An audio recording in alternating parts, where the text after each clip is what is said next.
and I'm at Colmealie, which is a bit of an outlier circle, and it's one of the circles that, it's the only circle I've been to out of all the 73 that you should really go and ask permission, because essentially what the circle is, it's in a lovely, essentially somebody's front garden. So it's quite inaccessible. So park down at the main road, just at the entrance to the driveway. Walk up the driveway, talk to the lovely people at the house. They're very encouraging that people look at the circle. They're welcoming people. So it's definitely a site to come and visit. They look after it really well. Really good access. So one to certainly come and visit, although it can be quite windy. So I hope the audio is going to be okay. So what I'm going to do with this circle is, it's a bit of a, although it looks lovely and there is about sort of 1, 2, 3, 4, 5 kind of standing stones, lots of fallen stones. To be honest, it's a bit of a wreck. And I think what Great Crowns of Stone do with Colmealie is they look at, they try and decipher what's left of it. The current circle, the state of the circle has been as it is since 1850, so a good 170 years, maybe even longer. It was only recategorised from a stone circle to a recumbent stone circle in 1934. So a relatively recent recumbent stone circle. But in the documentation, Great Crowns of Stone, it talks about a lot of the stones being repurposed. And talking to the owners just now, they've certainly pointed out a few in the wall that I'll maybe try and get on the video as well.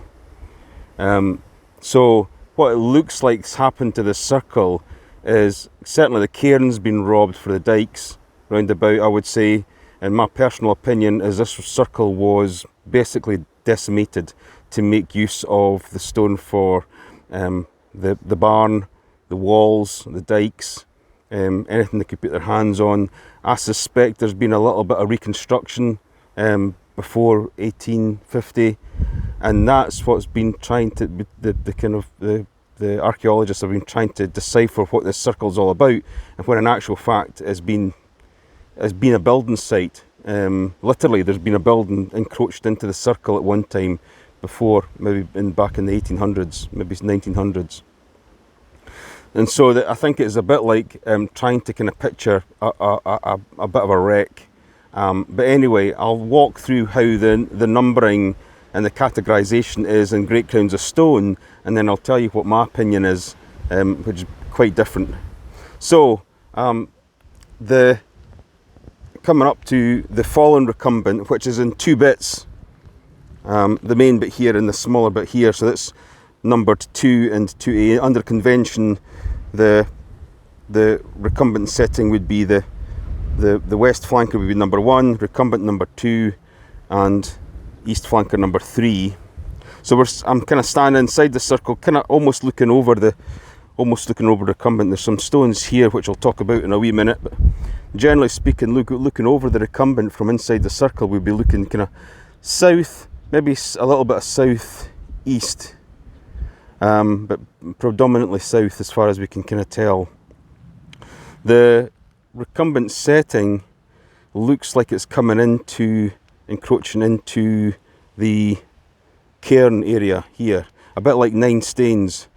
What normally happens is, as most recumbent stone circles, is there's the cairn, there's a couple of metres from the cairn going out towards the recumbent setting called a forecourt, or rather a kind of extension of the cairn to the recumbent setting, and that would be normally out there. Now, I suspect there's been, like I said before, a lot of damage done to this circle and a lot of movements, so I suspect it's actually been fallen and then moved.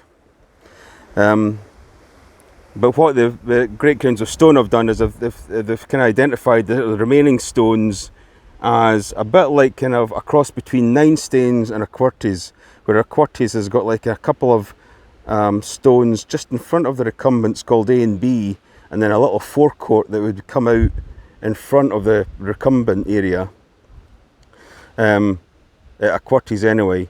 and like 9 stains, the recumbent settings well into the cairn. But I think that's just a cause of the damage has been done over the years, rather than maybe what the actual circle was intended to look like. So let's have a walk through anyway. So like I say, we've got the recumbents. We've not got an identified number 1 east flanker sitting here. We've got what's been identified as the recumbent, and one large part of it and a smaller part of it, which makes a bit of sense. That it looks like that this section here would marry up with this section here, so there's maybe a little bit round about that. There is some amazing pink quartz in this stone. It's lovely. So I'll come back to in front of it. It's a wee bit uneven, the ground. So that's the recumbent setting.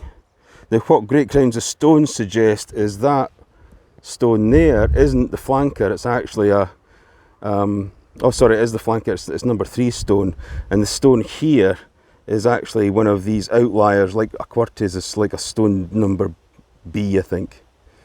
But we'll maybe come back to kind of revisit that. So this is stone number 3. Like I say, the recumbent is quite large. If you were to take a quarter or a third of it being embedded, it would still be quite tall, maybe kind of 1.5, maybe even up to sort of 2 meters tall. It is really uneven though, higgledy-piggledy in the top of it, all the way along a kind of sharp point, which kind of suggests it's been heavily damaged or attempted to be reduced.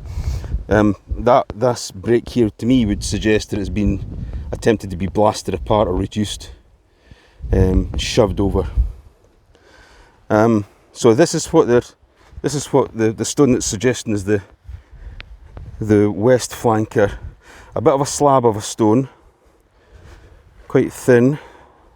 Stand in front of it, it's about 1.6 high, grey granite, flat sided to the outside, and a little bit kind of higgledy-piggledy on the inside, but relatively flat. But very although the outside facing's well buried, the inside face is almost fully exposed to the bottom of the stone itself, to the point where clearly somebody has felt the need to prop this up with a stone. And there's quite heavy stones that's been piled inside the cairn central court. So like I said, this is being identified as stone B.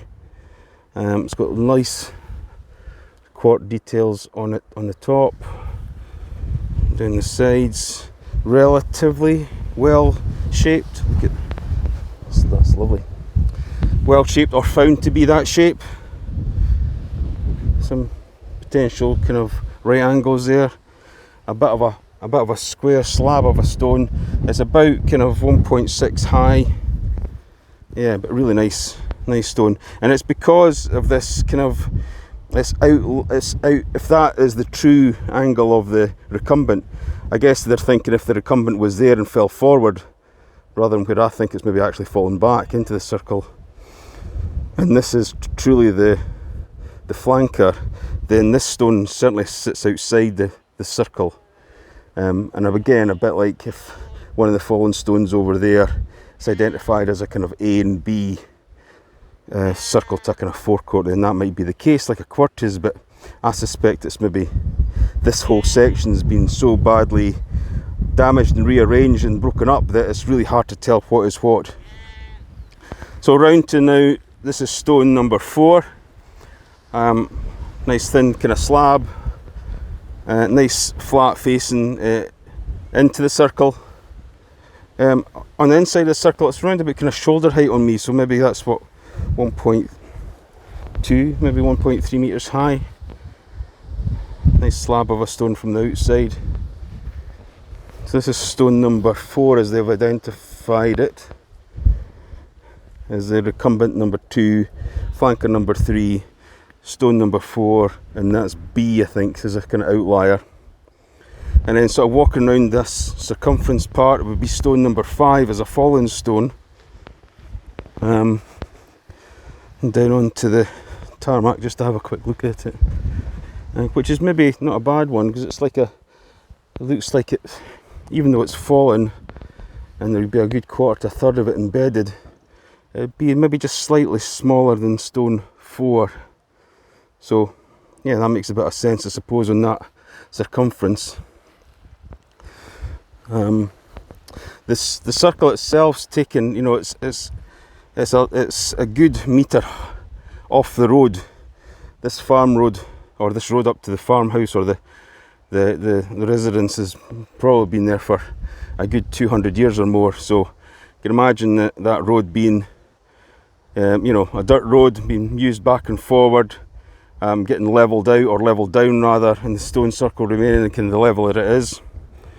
And there's a field, there's a barrier just beyond this gorse bush of a field. So again, it would have been probably getting lowered with farm use as well. So it does sit a bit proud, but it's not on top of the hill. You see here, it's just, you know, it's about maybe a third of the way down this valley actually, a bit low lying. So this is where it starts to get a bit odd, because in Great Crowns of Stone, like I said, they've deciphered that essentially what you've got is two outliers, but two concentric circles, one within the other, that kind of touch near the recumbent. I think they're really just trying to make it fit, to be completely honest with you. But anyway, what the numbering system has been is 4, 5 line down, 4A and 5A. Again, it's a bit like a QWERTYs. They kind of start to use like a prefix of A when they maybe just quite can't decide what to do with it, to be honest. And then you come right round the circle. There's not much in the way of stones, maybe a kind of a curbstone there for the cairn, but nothing as far as stones coming this outside part of the north part of the circle.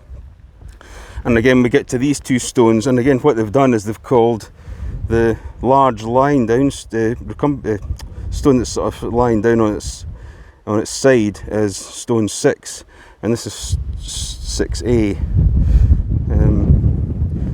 But there is an awful lot of medium to large stones lying around, as well as that. Then come back round the circle to finish off at stone 7, which is a fairly chunky stone, to be honest. You'd be forgiven to be thinking this might be a flanker in its own right, because it is quite a slab. Again, quarter to a third of that being buried, that would be quite a significant standing stone. And then there's stones lying outside the circle. There's evidence of what I was talking about being a building. There was evidence of the building wall originally being inside, starting to encroach inside the circle and coming around here. There's a stone here just in the grass, just to identify some other stones as well. There's a couple of stones in this wall, and just beyond the cottage there is a lovely, I'll maybe pause the video and see if we can get a snap of it. There's a lovely flat stone that's been pointed out by the owner as well about potentially being one of the original circle stones, maybe even a flanker. So that's the Great Crowns of Stone's kind of interpretation of it, and I would encourage you to download a copy from Scotland Environment, Scottish History Environment Scotland. Sorry, yeah, you know the website, and get a free PDF copy from it. And that's what I think they've interpreted the circle to be. Because, like I say, it's basically as it is from 170 to 200 years ago. What I think's happened is the circle's been, as normal, the cairn would have been heavily robbed for dikes and stone walls. Although there is quite evident here of stones. The very fact that these large stones would, to me, be the circle stones from this outside circumference, or maybe being pushed into the middle. The very fact that there was a building clearly encroaching into the circle round about here, this section, that there's evidence and hearsay. There's actually a 90-year-old chap who lives nearby who'd worked on this estate for 50 years who corroborates what's been said in the Great Crowns of Stone, that the barn up there has a stone from the stone circle built into its lintel. So that what's clearly happened is this circle's been used as a bit of a source of stone for walls, buildings, and what we've seen when that happens is stones are reduced and split apart, moved and pushed together, just to kind of move them out the road. I suspect that the stones on this side of the circle were maybe moved out the road for when this building was erected, just to kind of push them into this kind of pit, the middle of the cairn. My personal opinion on the recumbent is that rather than the recumbent having fallen forward to where it is, I suspect it's actually fallen back into the pit, and I suspect that the cairn, the recumbent was far more forward than it is just now. I suspect it was actually in line with this stone and stone 4. So my personal opinion is this recumbent was round about where I'm standing, and then in circle line would have been potentially this flanker, which I suspect has been actually just planted in, which essentially is the cairn central court. You know, it's probably been put in there with the rest of them, and somebody's re-erected it at some point. I suspect that was the flanker, and it was right beside the recumbent here, in circle line circumference with what would have been stone 4 and 5 and 6 and 7 coming along. I suspect that these outside stones have been again fallen and re-erected, probably because of the erosion of this bank with the road. So this stone, instead of being in the circumference line where it should be, maybe got moved in because it had. Yeah, I think that stone's been moved back in because it was maybe in danger of falling onto the road, or maybe had fallen onto the road. Been moved back in, and moved back further in, so it didn't fall back out. So I suspect it was on the circumference line as well. Same as this small stone at the back, which has clearly been either reduced or broken. And then the circles, the stones that are in the pit for the cairn look like circle stones to me, which would maybe have been again following the circumference round. And I suspect that they were piled in there because of this building. You can just maybe kind of see the curve of the building wall that would have been here, and they were just piled into the cairn pit there, out the road, coming along here, and then sort of meeting stone number 6, which has fallen, and stone 7, which has fallen. And I suspect that tall one there, just where my fingertip is actually the east flanker, number 1 stone. Now, old keg, sorry, Douglas, I maybe should get that pronounced right. These, to me, look like the large kind of cairn curbstones that have been seen there, old keg. So I suspect that rather than calling them kind of like stone 6A, that these are actually cairn curbstones rather than anything else. Again, my personal opinion. So coming round, and again, there's enough evidence, I would suggest, that this circle had really, the recumbent was actually fallen back, and it was actually far more forward. This was stone number 1 and would be erected beside it. That I suspect maybe was stone number 3, the west flanker, but because it had been basically chucked like these stones into the central cairn court, all they've done is they've erected it in the court rather than back where it normally be.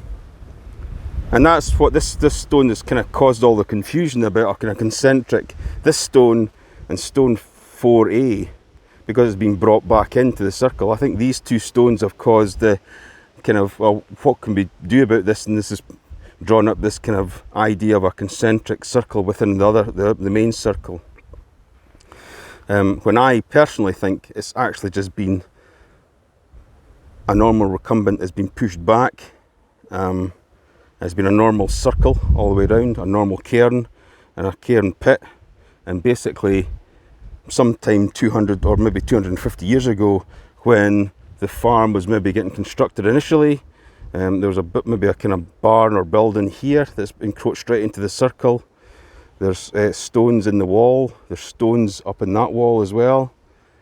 So there's clear evidence that this circle had been heavily reduced, heavily used, heavily destroyed to make use of the kind of farm area, and basically it's been left almost like a building site. And what we've had to do then is interpret what that's ended up looking like.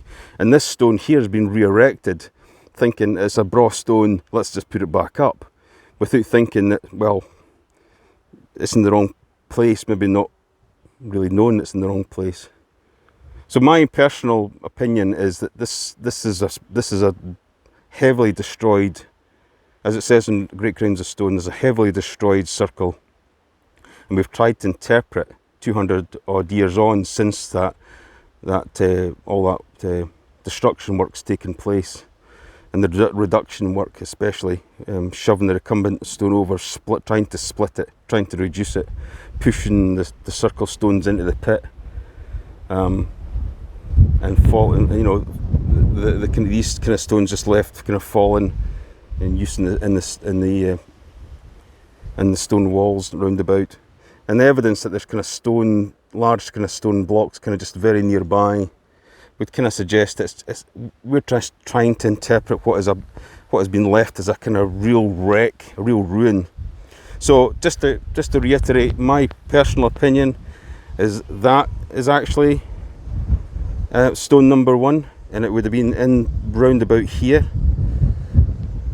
This recumbent would have been whole and has fallen back instead of falling forward, as the suggestion would be, because when you think about it, if this is the cairn central court, the recumbent would be almost sitting in it, not on the outside of the cairn, it would actually be sitting inside the cairn. So my opinion is that the recumbent was whole and it's fallen back, and it would forward, it would be well forward about here, and that would mean also this stone here would be stone number 3, the east flanker.